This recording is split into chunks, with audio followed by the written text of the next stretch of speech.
Lutero. Então, ele nasce ali entre o século XIV e XV, ou XV e XVI, melhor dizendo, onde ele nasce, onde ele se estabelece. Então, aos 16 anos, Lutero toma essa atitude de ingressar na faculdade, tá? Para, como todos os estudantes da época, ter a sua vida acadêmica, estudar aquilo que na época os jovens gostavam de estudar, filosofia, as artes, né? Não tinha faculdade de direito ainda, mas tinha já o estudo. Tá? Então Lutero queria ser um menino, um homem que se formasse e desse ali continuidade aos estudos. Até então que a vida dele mudou, tá? Por volta de 505, quando ele diz aí que tem esse encontro, essa tempestade, então ele acaba mudando os seus caminhos, fazendo essa prece a Santa Ana, e assim ele muda a sua vida. Tá? Em 508, Martinho Lutero então se gradua no bacharel, tá? Em bacharel em estudos bíblicos, e em 1512 então ele obteve o título de doutor em teologia ali pela Faculdade de Wittenberg. Tá? Lutero era um homem muito estudioso, tá? Um jovem que gostava muito dos estudos e se dedicou muito, tanto indo para a faculdade para os estudos seculares, podemos assim dizer, ciências sociais, as artes, a filosofia, como depois nessa mudança que ele teve, então, para estudar teologia, e ali se forma, se gradua e se torna um grande escritor. Nós vamos ver isso depois, o legado que ele deixou através do seu conhecimento. Então, nós temos aí, Lutero tinha frases brilhantes, e essa é uma delas, a qual ele diz assim: é audacioso assegurar que o Papa possa livrar almas do purgatório. Se ele pode fazer isso, então ele é cruel em não livrá-la todas. Tá? Era aquela ideia. Quando Lutero tem essa virada de chave, podemos assim dizer, na sua vida, Lutero diz assim: espera lá, se o Papa tem condições, e ele diz que sentado na cadeira, ou seja, em cátedra, ele é a voz de Deus, é o próprio Deus falando. Então o Papa não erra quando ele está na cadeira. Quando ele está falando, é palavra de Deus. Então, se ele tem capacidade e ele pode tirar as almas do purgatório, então, ele vai dizer isso mais à frente, não deve ser cobrado por indulgência, e se ele não tira todas as almas, então ele é cruel. Porque se ele tem um poder divino de tirar e não tira, então ele é Deus. Irmãos, isto foi o Papa da época.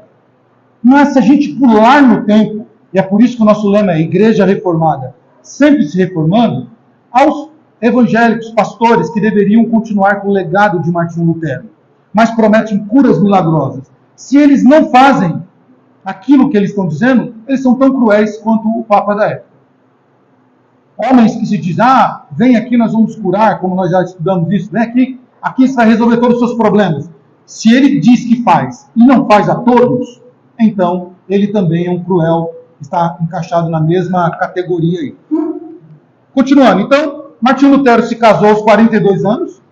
Então, percebe, ele entrou no mosteiro com 16 para 17 anos, se dedicou dos 16 até os 42 à sua vida acadêmica e espiritual, à igreja. Se casa aos 42 anos com a ex-freira, nós falamos um pouquinho domingo que Catarina Van Bora foi influenciada pelo pensamento reformado, assim como outras mulheres, e lá de onde ela estava ouviu falar dos ensinos de Lutero, e então ela foi uma adepta da teologia luterana, e então ela se encontra com Lutero e casa-se, né, com Lutero. E, claro, Catarina bem mais nova do que Lutero, era comum isso na época, né?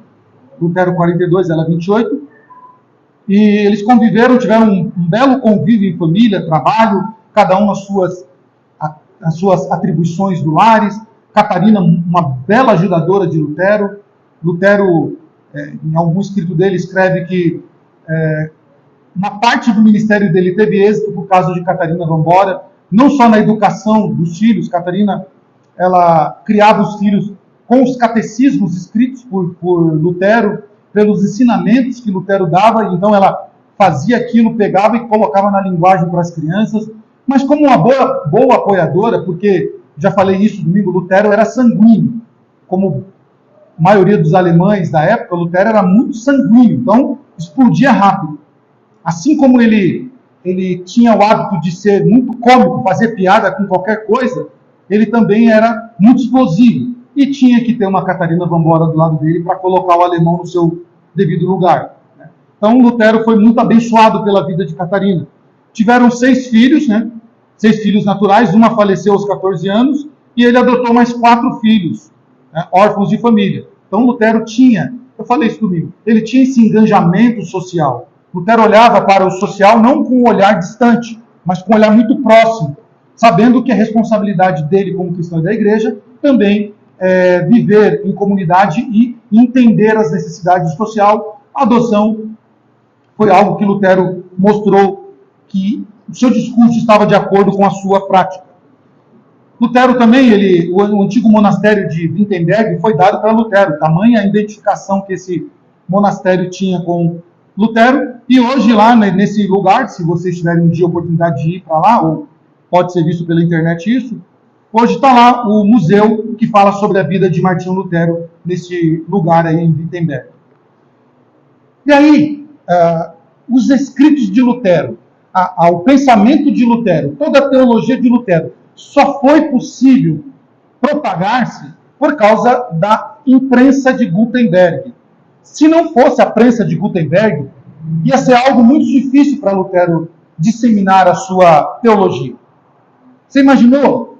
Você que é vendedor ou que tem algum comércio, aqui nós temos alguns comerciantes. Já imaginou você ter que divulgar o seu produto na boca? Sai na rua, tem que anunciar pessoa por pessoa? Olha, eu tenho uma loja, minha loja fica ali em tal lugar, tal, então vendo os produtos, estou vendendo isso aqui. Mas com o Instagram, com o Facebook, com o Stories do celular, ou com uma mensagem de texto, fica mais fácil, não fica? A nossa vida, então, é facilitada em muito por causa da tecnologia. Hoje nós podemos ter a Bíblia no celular, e eu sou super a favor de quem usa para devidas situações. Há locais que nós não temos como levar uma Bíblia e nós podemos ter o celular ali, para tirar alguma dúvida também, nós temos a internet. Então, é uma bênção a tecnologia sendo bem usada. Então, Lutero foi beneficiado com a imprensa de Gutenberg. A prensa de Gutenberg ela surgiu quando o mundo não tinha uma comunicação, podemos assim dizer, que alavancasse um pensamento de alguém. Então, quando nós estudamos o período do renascentismo, podemos destacar, então, o advento de algumas invenções. Então, algumas invenções, os jovens aí sabem, quando você estuda o pensamento renascentista, algumas obras, como, por exemplo, o telescópio, está lá embutido nesse período, e não só o telescópio, mas também outras coisas mais da época, mas, sem dúvida, de todas elas, a prensa de Gutenberg, que era um móvel tipográfico que foi inventado pelo alemão Johannes Gutenberg, que era trabalhoso, irmão. Se vocês tiverem um dia curiosidade, pesquise. Era trabalhoso, era letra por letra. Imagina uma placa assim, ou maior até, e você tinha que formar as letras, forjar as letras, e colocando o A, o B, o C, até formar a palavra. E você fazia tudo aquilo, essa página de Romano, você colocava letra por letra. E aquilo ali você prensava numa folha aquilo ali, e deixava secar aquilo. Imagina fazer isso com a Bíblia inteira. Foi um trabalho formidável, um trabalho excelente.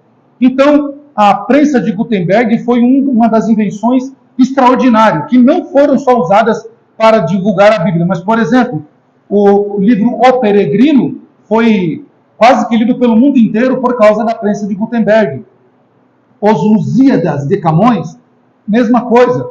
Os livros de Santo Agostinho, ou de romancistas da época, tiveram um alcance mundial por causa da prensa de Gutenberg. Então, a prensa de Gutenberg era mais ou menos isso aqui. Tá? Então, você tem ali no meio do móvel a prensa, por isso que é prensa, pressiona a placa. Então, aquilo você tinha os papéis, tá? A placa vinha sobre o papel, alavancada no meio, que ele ficava. Alguém já viu fazer na camiseta? Como que faz na camiseta? É basicamente a mesma coisa ali. Você põe a camiseta branca ali, ou de cor, e você vem com o filme, não sei como que chama aqui, o papelzinho lá, do escrito ou do desenho, coloca em cima e você pressiona e sai na camiseta. Era mais ou menos isso, só que letra por letra.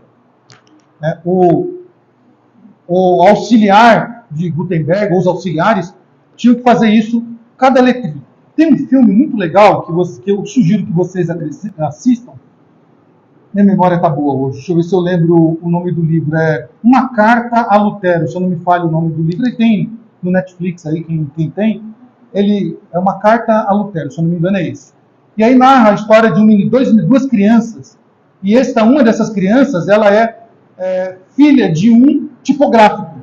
Então a dificuldade para se divulgar as coisas era muito difícil e Deus então usou a vida de Johannes Gutenberg e assim os escritos de Lutero puderam alavancar mundo afora. Então a técnica da prensa divulgaram obras de Lutero, dos reformadores e a Bíblia, claro. A Bíblia foi toda divulgada pela prensa de Gutenberg. Tá? Foi uma obra excelentíssima, que também foi usada para divulgar as canções dos músicos da época, somente do século XVII em diante, finalzinho 16 em diante. Então as partituras eram impressas na prensa e distribuídas para que o povo tivesse a canção aí. Então, o estopim da reforma se dá em 17, né, 517, como nós falamos no domingo, e basicamente, não vamos chamar de... Embora os romanos chamem Lutero de o rebelde, ou a sua rebeldia, não é bem isso, tá? Não é bem isso. Isso não é uma verdade. O que Lutero queria era reformar a igreja, não queria abrir uma nova igreja. Então Lutero, ele tenta de todas as maneiras. E basicamente os seus discursos estão nas 95 teses, ou suas contradições à igreja, está nas suas 95 teses, que em suma, ela vai contra as indulgências. Alguns mesmos, e aí são os interessados em descredibilizar a obra de Lutero, dizem que Lutero não era contra as indulgências, mas era contra o uso errado das indulgências. Bom, espera lá. Se tivesse agindo certo, não teria por que Lutero se indispor. É mais ou menos assim para os irmãos entenderem. Então, vou tentar ser bem sucinto nos exemplos. Se uma igreja, qualquer uma delas que seja, se elas não têm a prática abusiva dos dízimos e ofertas, alguém vai reclamar? Não. Mas se ela pratica corretamente o uso ou a maneira, a condução dos dízimos e das ofertas, suas finanças são transparentes, e ela age age correto, ninguém vai reclamar. Pelo contrário. Então Lutero só se indispõe contra as indulgências, por quê? Porque o uso delas é errado. E para os irmãos terem uma ideia, olha só, não está ali no slide, olha só que aberração, podemos assim dizer, o que se praticava com as indulgências. Tá? O Tetzel, ele dizia, né? Quando a moeda no cofre soar, a alma do purgatório saltará. Ele pregava, as indulgências são mais preciosos e mais nobres dons que Deus deu. Tetzel dizia que as indulgências eram os mais nobres e preciosos dons que Deus deu. E ele prosseguia, venham, e eu vos darei as suas cartas, todas propriamente seladas, pela qual até mesmo os pecados que vocês intentam cometer serão perdoados. O Tetzel era meio doido. Ele está dizendo, olha, as indulgências são dons extraordinários e preciosos que Deus deu, então venham pegar sua cartinha de indulgência aqui, ó, vem cá. E aqui você vai até mesmo poder estar perdoado do pecado que você ainda pensa em cometer.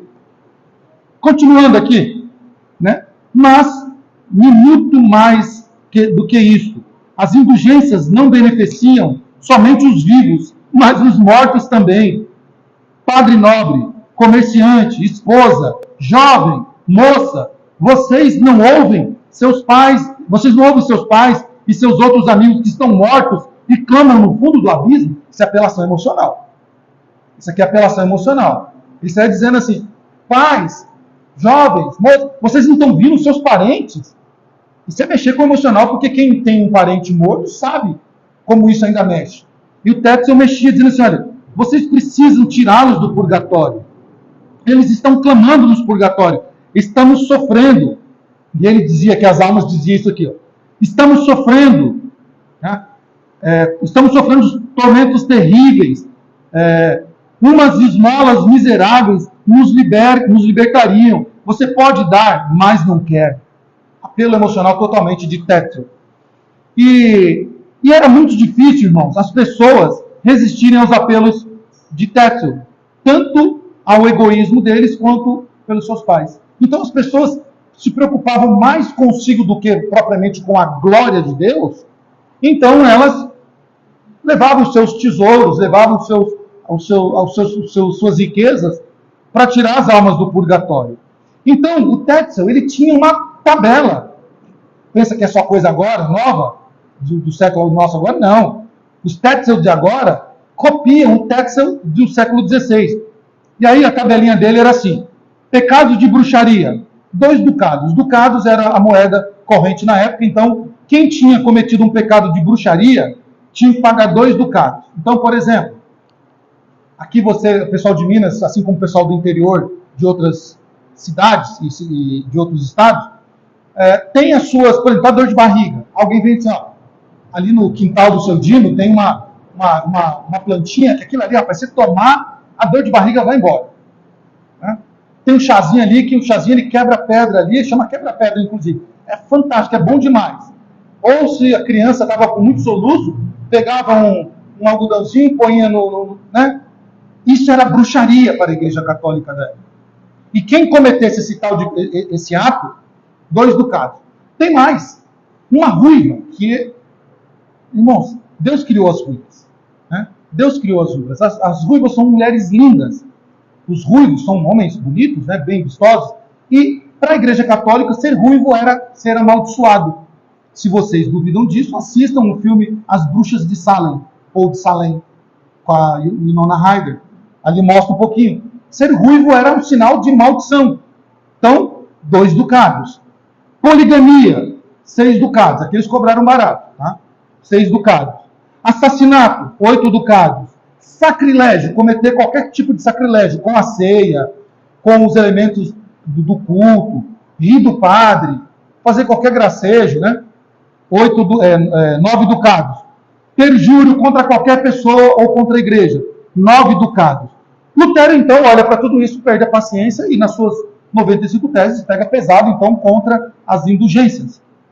Tá? Então, não foi algo aleatório. Lutero não escolheu aleatoriamente os temas que ele ia colocar nas suas 95 teses. Aqui é um resumo das 95 teses, tá? Aquelas que são um pouco mais interessantes para a gente ver. Então, na tese 6, Lutero diz: o Papa não pode remitir culpa alguma, se não declarando e confirmando que ela foi perdoada por Deus, ou, sem dúvida, remitindo-nos nos casos reservados para si. Se estes forem desprezados, a culpa permanecerá inteira. O que Lutero está dizendo? Que o Papa não tem poder de remitir pecados de alguém. O padre poderia fazer o quê? Interceder por essa pessoa, conduzi-la a Deus, fazer com que ela entendesse o pecado dela e se arrependesse. Mas só Deus tinha essa tarefa. A tese 21. Erram, portanto, os pregadores de indulgências, que afirmam que a pessoa é absolvida de toda pena e salva pelas indulgências do Papa. Então Lutero está dizendo, está errado. Não tem dinheiro algum, não tem ducado algum que tire uma pessoa da morte eterna. Tá? Somente Deus pode fazer isso. Por isso, a maior parte do povo está sendo necessariamente ludibriada por essa magnífica e indistinta promessa de absolvição de pena, essas das quais eu li algum pedaço delas. Lutero ainda continua: pregam doutrinas humanas os que dizem que tão logo o tilintar da moeda lançada na caixa, a alma sairá voando do purgatório. E aqui vocês entendem, foi um tom de deboche que Lutero fez. Porque o Tetzel não disse voando. O Tetzel disse que a pessoa saltaria, ou seja, ela daria trocaria de lugar. Lutero fez um deboche, como se a pessoa pregasse asas e saísse voando do purgatório. Que Lutero achava ridículo isso. E continua: qualquer cristão verdadeiramente arrependido tem direito à remissão pela pena de culpa, mesmo sem carta de indulgência. Lutero está dizendo, todas as pessoas que cometeram qualquer tipo de pecado, seja ele qual for, todas elas têm direito à remissão de pena ou de culpa, sem ter que pagar nada. Por quê? Porque é pela graça que nós somos salvos e alcançados. Não é por méritos nossos ou esforços nossos ou méritos humanos. Ainda nas suas 95 teses, Lutero diz que o inferno, purgatório e céu parecem diferir da mesma forma que o desespero, o semidesespero e a insegurança. Portanto, sob remissão plena de todas as penas, o Papa não entende simplesmente todas, mas somente aquelas que ele mesmo impôs. Lutero está falando, ele não tem consciência do purgatório.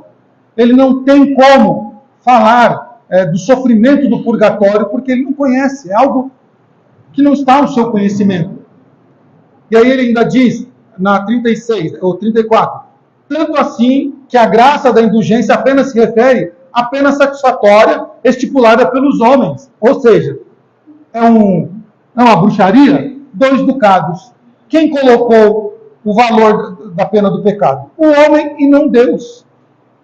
Lutero vai dizer à frente nas suas pregações que o sangue de Cristo é quem definitivamente, de acordo com as Escrituras, cara, elimina toda a culpa do pecado do homem. Por isso que nós não somos justificados pelas obras, mas pelo sangue precioso de Cristo, por Cristo Jesus, que através do seu sangue nos purificou e nos remiu de todos os pecados. Então, as indulgências iam contra as indulgências. As 95 teses iam contra as indulgências. Eu já disse isso domingo, mas eu quero repetir. Lutero, ele não teve a sua vida transformada da noite por dia. Dia 31 de outubro de 517, Lutero era um católico ferrenho. Dia 1º de novembro de 517, Lutero se tornou um anticatólico. Não. Lutero foi passando o que? Demorou tempos e tempos e tempos.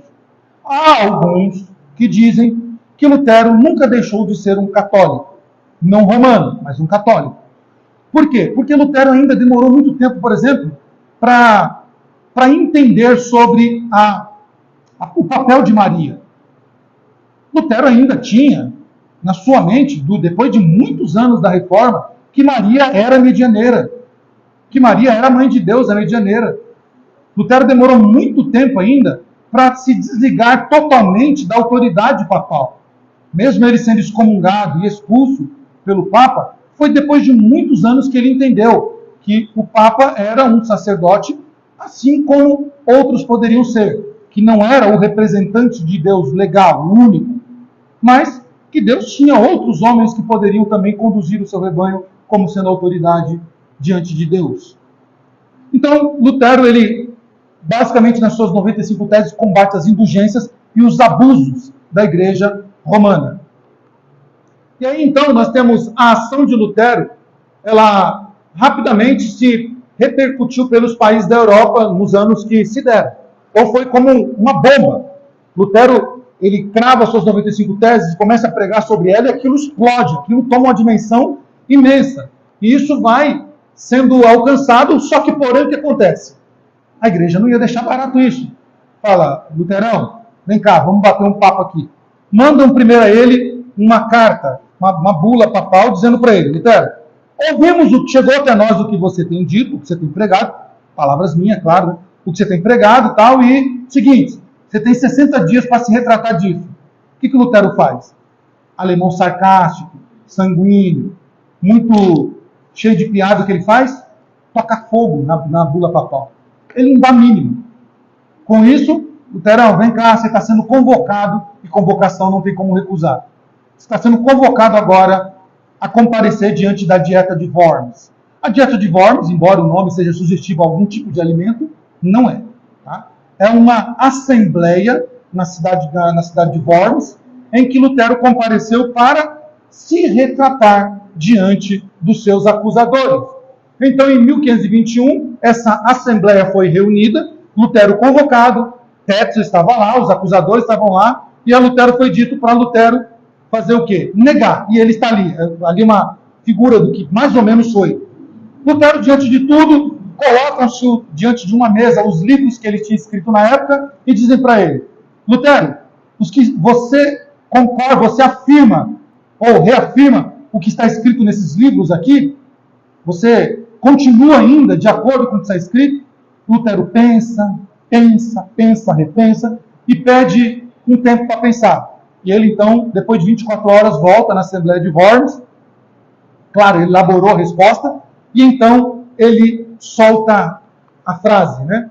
A frase dele que é emblemática.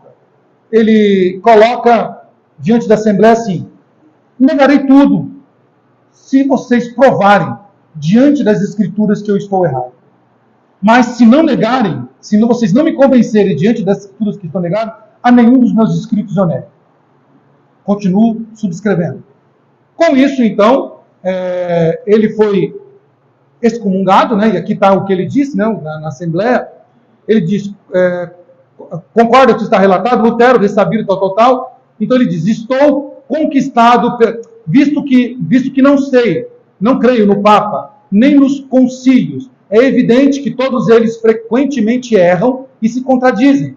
Estou conquistado pelas Santas Escrituras, ou Santa Escritura, citada por mim. Minha consciência está cativa à palavra de Deus. Não posso e não me retratarei, pois é inseguro e perigoso fazer algo contra a consciência. Esta é minha posição. Não posso agir de outra maneira, que Deus me ajude. Amém. Com isso, Lutero foi excomungado e teve que sair da dieta da Assembleia de Worms ali, meio que corrido, e ele então foi socorrido, né, para não morrer. Se vocês quiserem entender um pouquinho mais sobre a dieta de Worms, este vídeo, vou deixar depois para vocês assistirem, 1 hora de estudo só sobre a dieta de Worms, detalhes, quem estava, as falas de Lutero, as falas de Tetzel, dos outros acusadores, tudo que aconteceu lá nesse livro aí, nesse vídeo é bem narrado. Então Lutero, ele é exilado, e um amigo dele, Philip, né, que era chamado de o sábio, Frederico, dizendo que o Philip era o amigo, o Frederico, que era o amigo dele, levou ele para o castelo para protegê-lo. Ele sai dali, escondido, vai ser exilado no castelo, lá ele fica durante muito tempo, com a ajuda de Melanchthon.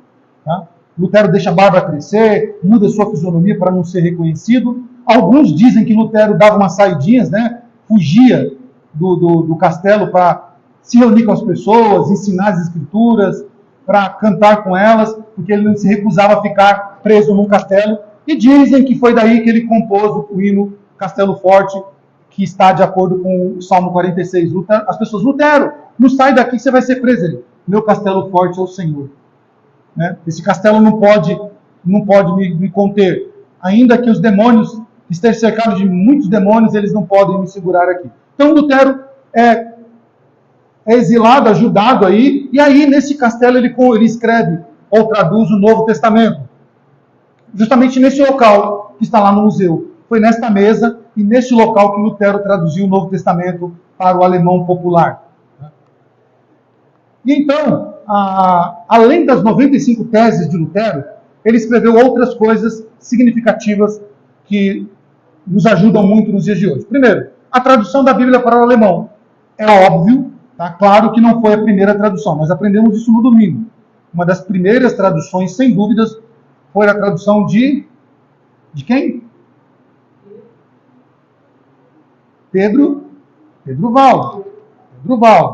Foi a primeira tradução ali da Bíblia, né? Ou uma das primeiras. Mas tivemos outras traduções antes de Lutero, mas do alemão, Lutero foi o primeiro a traduzir aí o alemão mais popular. Até porque Lutero tinha uma boa gramática, a forma dele escrever era poética, então muito mais fácil das pessoas compreenderem.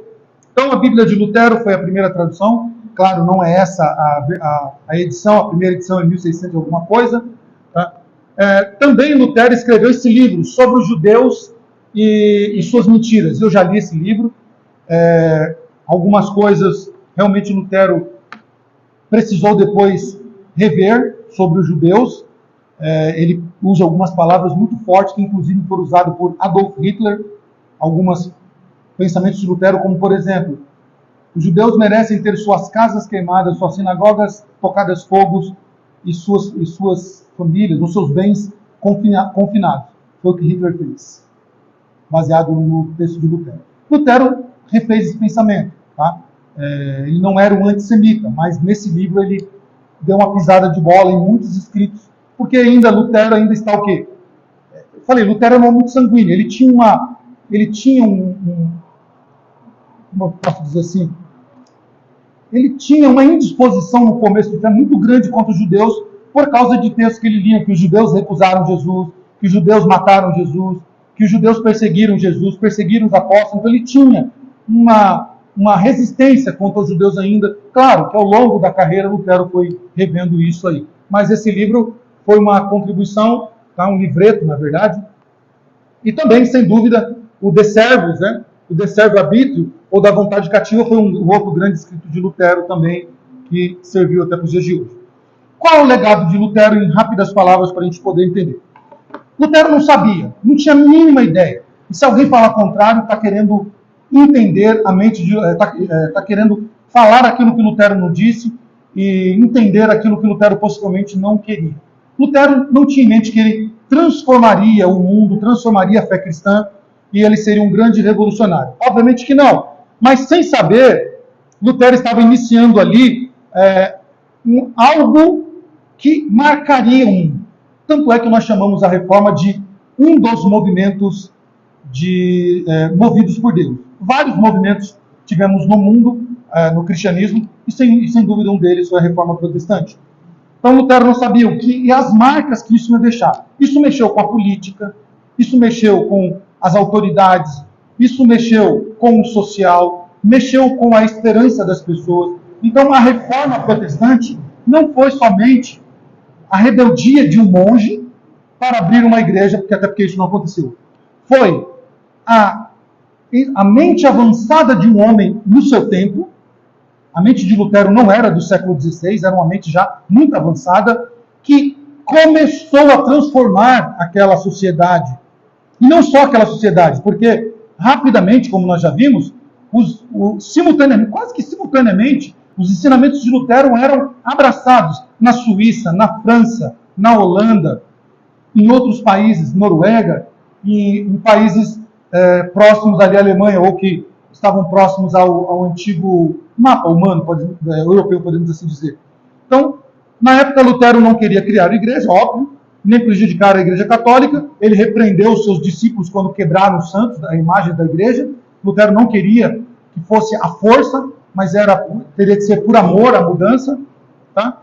E então ele não sabia que isso ia acontecer. Mesmo ele sendo excomungado, ele continuou ainda sendo um homem, mesmo com o seu temperamento, mesmo com o seu lado sanguíneo do seu temperamento, ele era um homem temente a Deus e que tinha um carinho pela igreja da qual ele nasceu. E aí, algo importante que pouca gente sabe, eu tentei trazer algumas coisas, mas como eu já tinha falado muito domingo sobre economia, a democracia, sobre a reforma agrária, sobre a política, então eu resolvi trazer algo que eu não falei domingo, que foi Lutero e a música. Pouca gente sabe que Lutero foi um grande compositor e um grande incentivador da música no culto. Tá? Para igrejas hoje, principalmente as nossas igrejas presbiterianas, de alguns ultraconservadores, que não gostam de microfones, que não tem no seu culto teclado, bateria, violão ou baixo, é só a capela e no máximo um piano, eles estão bem distintos ou bem distanciados daquilo que iniciou a reforma luterana. Se vocês voltarem no tempo, os cultos cristãos da época eram órgãos maravilhosos, como o órgão da Catedral da Santa Sé, hoje a igreja de São Pedro, como da igreja de Alexandria e de outras igrejas no mundo antigo. Eram órgãos espetaculares e lindos, e a música era uma música sacra, quase que me esqueci agora o ritmo da música, lírica, podemos assim dizer, uma coisa bem mais sacra. Tá? Lutero, então, ele tem uma contribuição na mudança também da música. Por quê? Por ele ter tido instrução musical, ele foi um homem que estudou música, Lutero defendeu o ensino da música nas escolas. Lembra a escola pública e de graça? Lutero falou, olha, na escola precisa aprender música também.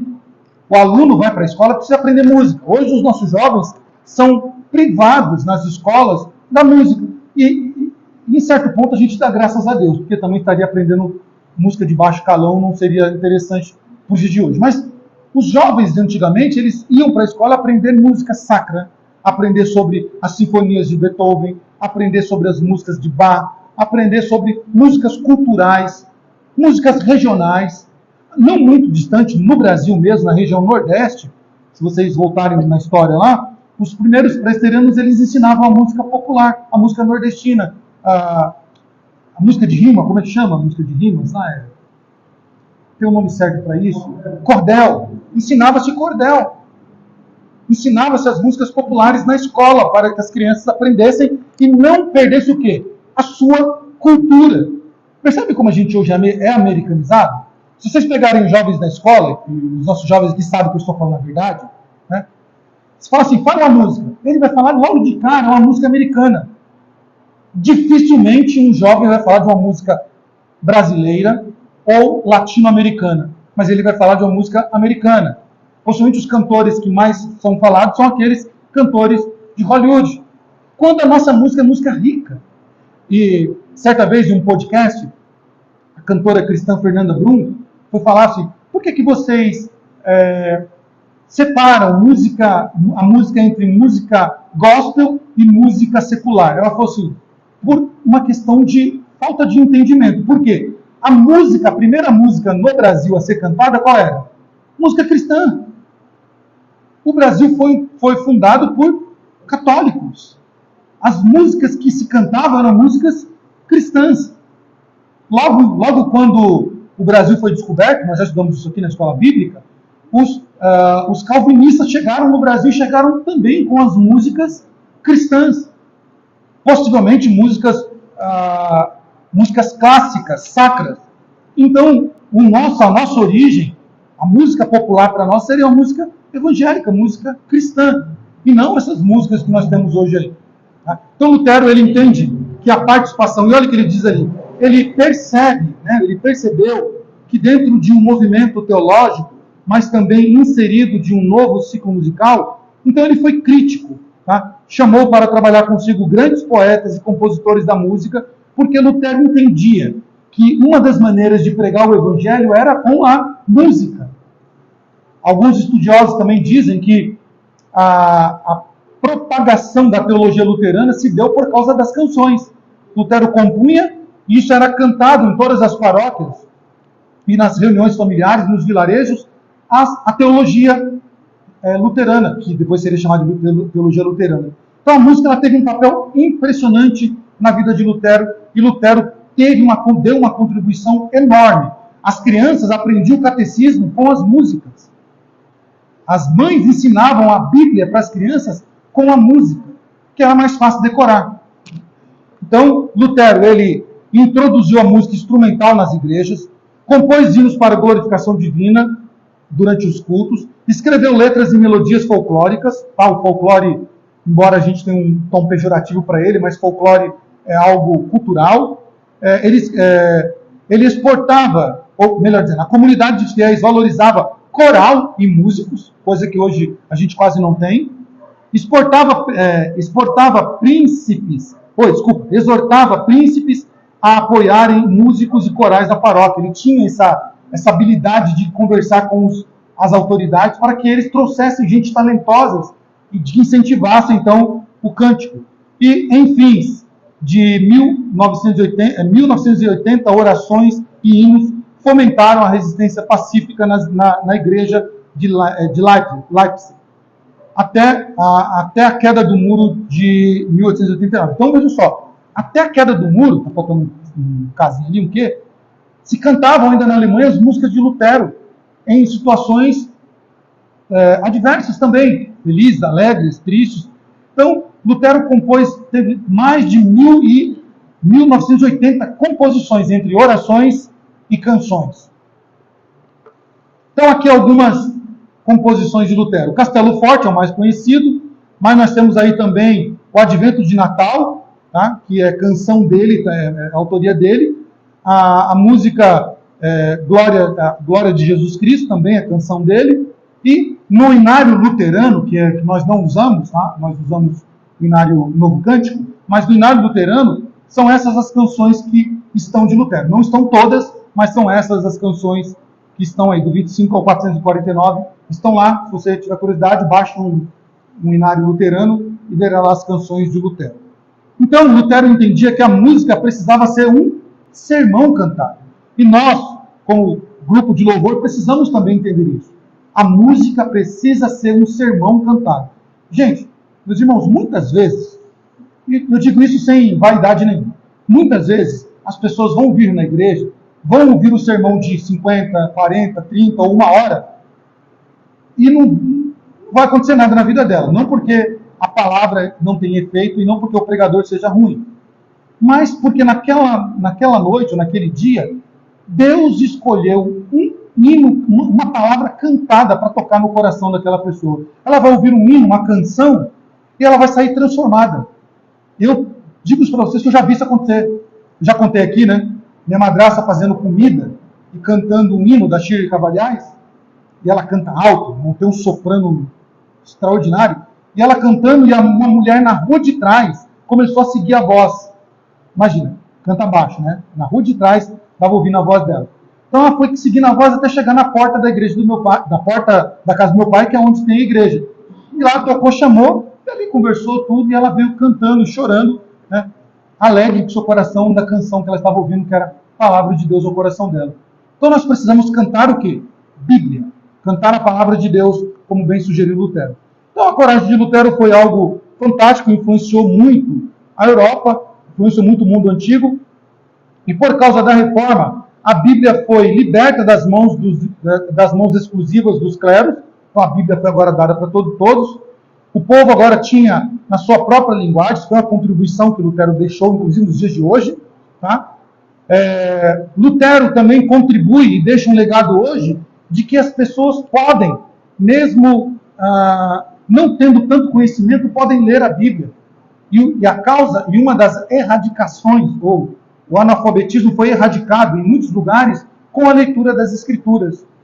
Irmãos, eu já vi isso também acontecer. Eu já dei aula para uma pessoa em que o primeiro escrito que ela leu, ela nunca pisou o pé numa escola, nunca tinha lido nada, e ela falava isso com lágrimas. Com lágrimas. Uma das cenas que eu me emociono e mais me deixa o coração alegre de toda a minha pouco tempo de vida aqui. Foi ver essa senhora diante de mim chorando porque ela estava lendo a Bíblia. Lá em Santo Amaro, nossa igreja, em Santo Amaro, Dona Umbelinda, uma senhora fantástica. Os irmãos que verem depois no online vão saber que isso é verdade. Toda vez que nós visitávamos, aquela mulher chorava, porque agora ela não podia mais enxergar. Ela perdeu a visão por causa das diabetes, das doenças, e ela estava com a sua Bíblia ali, ela chorava, porque ela não conseguia mais. Ela falou assim: eu li a Bíblia durante toda a minha vida. Eu nunca parei de ler a Bíblia. Durante todos os meus dias, eu li a Bíblia. Li versículo, li todos os capítulos, li tudo. E hoje eu não consigo mais ler, e eu fico muito triste em não ver isso. Então, quando nós estamos diante de exemplos disso, nós vemos, então, o legado deste homem deixar as Escrituras na língua popular, para que pessoas como a Dona Umbelinda, como outras, muitas Marias e Josés, que estão espalhados por esse mundo, que não têm oportunidade de frequentar uma escola, mas têm a Bíblia e podem ler as Escrituras, e por elas serem também alfabetizados. Lutero, então, ele traz a esperança ao camponês de que ele poderia também ter a sua terra própria.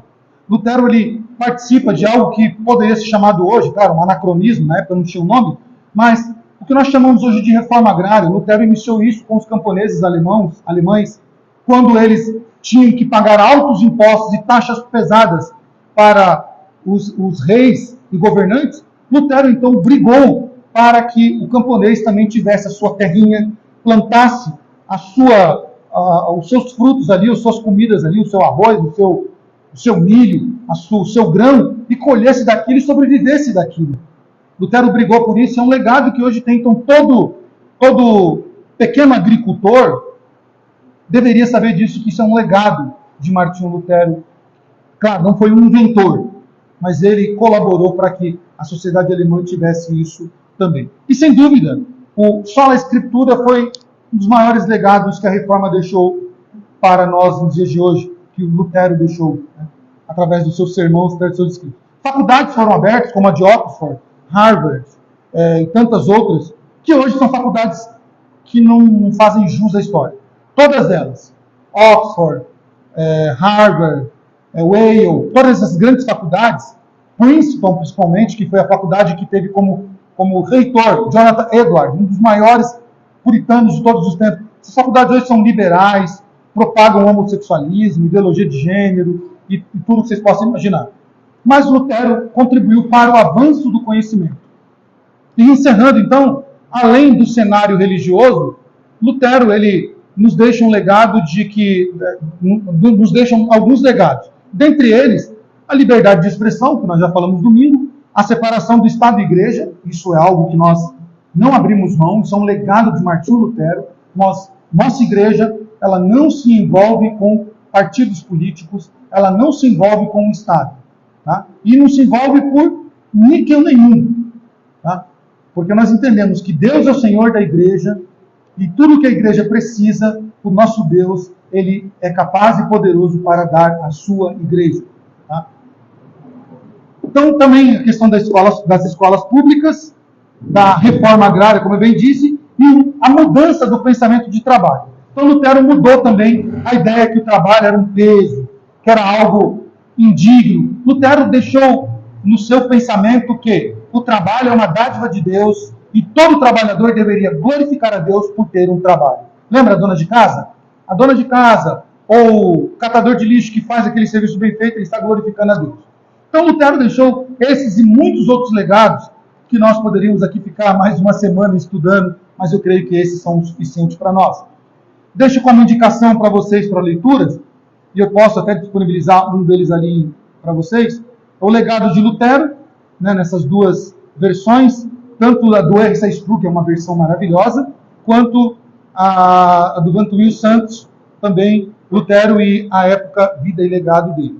Então, e deixo como sugestão para ler sobre Lutero essas duas obras, tá? Da Liberdade do Cristão e Nascido Escravo. São duas leituras que, se você quiser ler sobre Lutero, leia essas duas leituras. Fantásticas. Já lembra do trovão de Lutero, né? Senhor, guarda. E assim foi. Então, esse é o nosso lema. Igreja reformada, sempre se reformando. Louvemos ao Senhor, meus irmãos. Convido o grupo a vir à frente. Cantamos essa canção e assim, com essa canção, nós encerraremos o nosso culto de estudo dessa noite. Essa canção que foi composição de Martinho Lutero, Castelo Forte, que em sua letra fala um pouquinho daquilo que o reformador viveu quando estava no castelo da cidade de Wittenberg, escrevendo, traduzindo, estudando, participando então daquilo que viria a ser a reforma protestante. Louvemos ao Senhor com esta canção e encerramos então o nosso culto ao Senhor.